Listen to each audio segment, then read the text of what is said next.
Forex itu diibaratkan sebagai wanita yang cantik banget. Kalau pria, dia paling ganteng banget, menawan. Bisnis pasti ada resiko. Kenapa orang tetap jalanin bisnis? Karena dia bisa mengendalikan resiko. Di Forex juga sama. Kita harus bisa mengendalikan resiko di hadapan kita. Halo guys, selamat datang di YouTube series terbaru MFX, Melek Forex bareng MFX. Bersama saya Albert dan hari ini ditemani oleh Pak Dwi. Halo. Oke Pak, di YouTube series terbaru kita ini kita akan ngebahas nih cara cari cuan dari trading Forex bahkan buat pemula dan yang nggak tahu apapun soal trading. Oke Pak, langsung aja kita mulai topik pembahasan kita hari ini.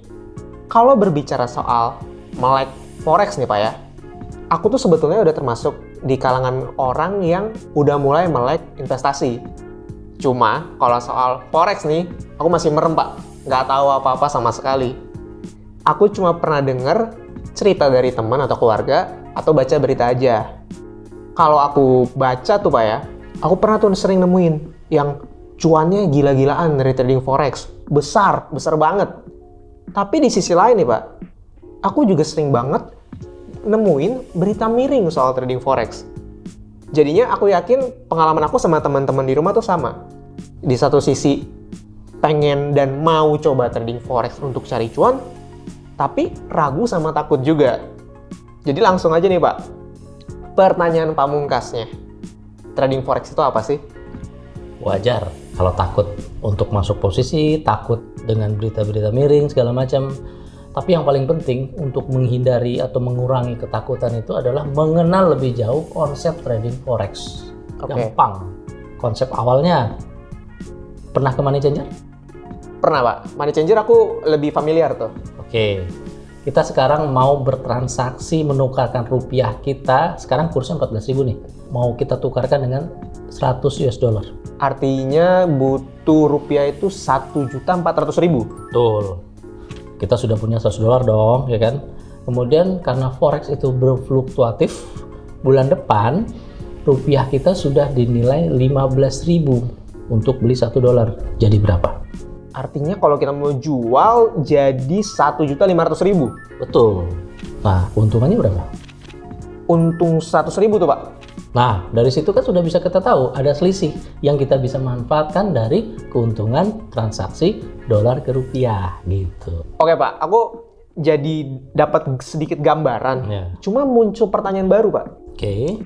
Kalau gitu, buat apa trading Forex? Kenapa nggak di Money Changer aja? Nah, trading Forex itu sejatinya pasar fisik tadi. Di kita ada namanya pasar turunan, derivatif. Kalau di Indonesia, berjangka. Oke. Nah, di berjangka ini kita manfaatkan dengan mempergunakan fluktuatif di pasar fisik tadi. Dengan apa? Dengan adanya leverage, dengan adanya margin. Kemudian di pasar berjangka ini kita transaksinya lebih efisien. Kenapa? Karena bisa online. Sekarang kan zamannya online semuanya. Di handphone, satu genggam. Oh, tanpa ribet ya Pak ya? Nggak ribet. Aku kebayang sih kalau aku perlu ke Money Changer gitu ya. Satu, aku udah butuh uang fisiknya. Terus aku mesti nyetir ke sana. Belum lagi kalau kena macet. Nyampe-nyampe harga udah berubah. Gitu kan. Dari yang mau dapat cuan malah nggak dapat Pak. Artinya memang jauh lebih efisien saat kita trading Forex nih Pak ya. Betul. Dan salah satu yang paling menarik nih kalau dengar penjelasan dari Pak Dwi tadi, ada konsep yang namanya leverage. Itu tuh gimana tuh Pak? Buat aku yang masih awam tuh itu hal baru. Oke, di dalam pasar derivatif ada namanya contract size. Contract size itu ukuran kontrak yang diperjualbelikan, nilainya. Nilai pergerakan naik dan turun segala macam itu berdasarkan contract size. Oke. Contract size itu 100.000 mata uang. Kalau transaksi misalnya ke dolar yen, berarti 100.000 dolar yen. 1.000 dolar yen. Oke, modalnya gimana nih?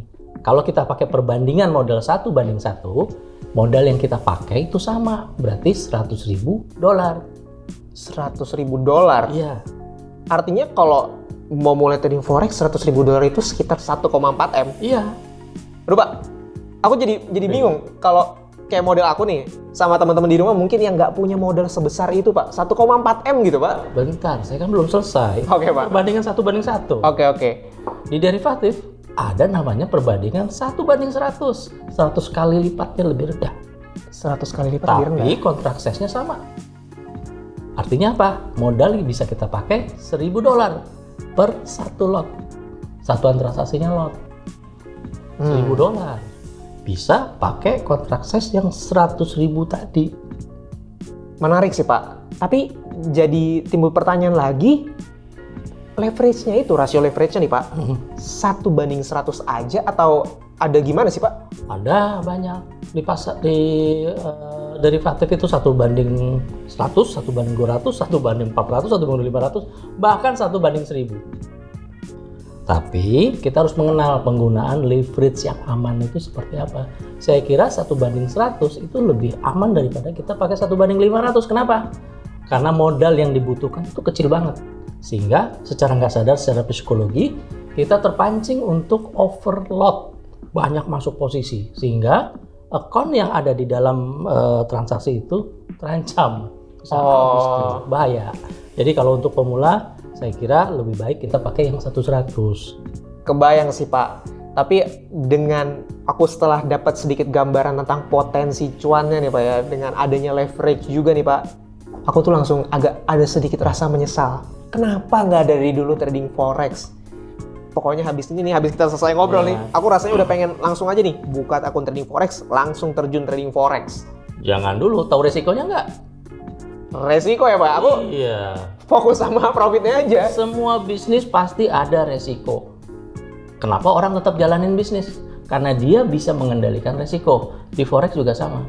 Kita harus bisa mengendalikan resiko di hadapan kita. Resiko nggak bisa dihindari, tetapi harus kita kelola. Nah, cara untuk mengendalikan resiko, kemudian mengenal money management dari tadi margin tadi, money management itu. Nah, kita pelajari. Itu konsep yang paling utama.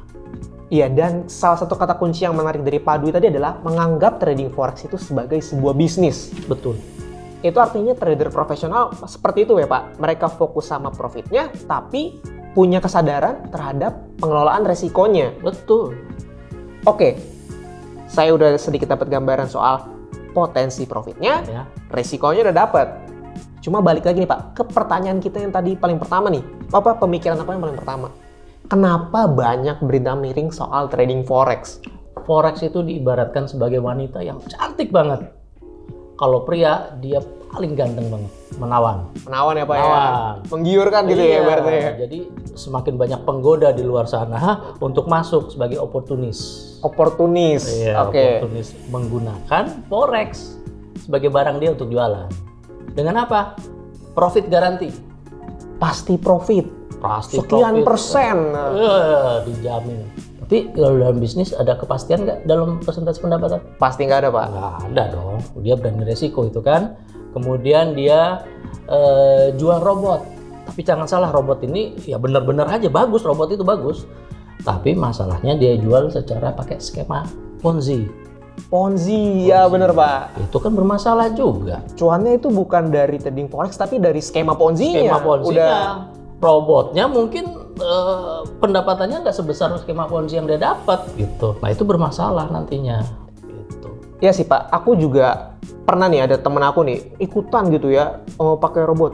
Tapi nggak tahu dia latar belakangnya seperti apa, probabilitasnya seperti apa. Jadinya yang ada kena tuh modalnya itu Pak. Iya, robot juga nggak sembarangan pakai. Kita harus tahu karakternya gimana, karakter si usernya gimana. Nanti kita bahas deh tentang robot. Iya Pak, nanti kita panjang itu. Khusus sendiri gitu ya Pak ya. Oke Pak, ini ada satu pertanyaan yang sebetulnya pasti aku yakin Pak Dwi udah sering dengar.